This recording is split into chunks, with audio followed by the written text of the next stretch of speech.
بسم اللہ الرحمن الرحیم۔ محترم ناظرین، السلام علیکم۔ صحیح بخاری چیپٹر 82 حدیث نمبر 6500۔ حضرت معاذ بن جبل رضی اللہ عنہ نے بیان کیا کہ میں رسول اللہ صلی اللہ علیہ وسلم کے ساتھ سفر میں ان کی سواری پر آپ کے پیچھے بیٹھا ہوا تھا۔ میرے اور نبی کریم صلی اللہ علیہ وسلم کے درمیان کوئی چیز حائل نہیں تھی۔ نبی کریم صلی اللہ علیہ وسلم نے فرمایا، اے معاذ۔ میں نے عرض کیا، لبیک یا صدیق یا رسول اللہ۔ پھر تھوڑی دیر نبی کریم صلی اللہ علیہ وسلم چلتے رہے۔ پھر فرمایا، اے معاذ۔ میں نے عرض کیا، لبیک یا صدیق یا رسول اللہ۔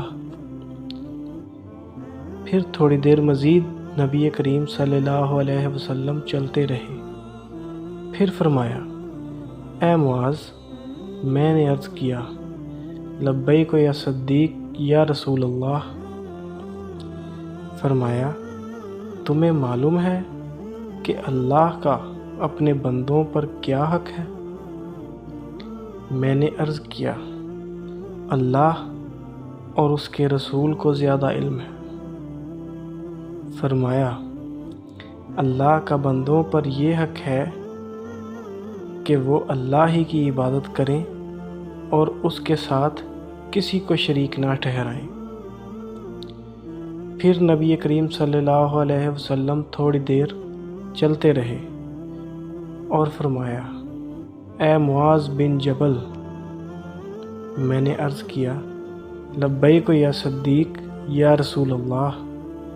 فرمایا، تمہیں معلوم ہے کہ جب بندے یہ کر لیں تو ان کا اللہ پر کیا حق ہے؟ میں نے عرض کیا، اللہ اور اس کے رسول کو زیادہ علم ہے۔ فرمایا کہ بندے کا اللہ پر یہ حق ہے کہ وہ انہیں عذاب نہ دے۔ سبحان اللہ۔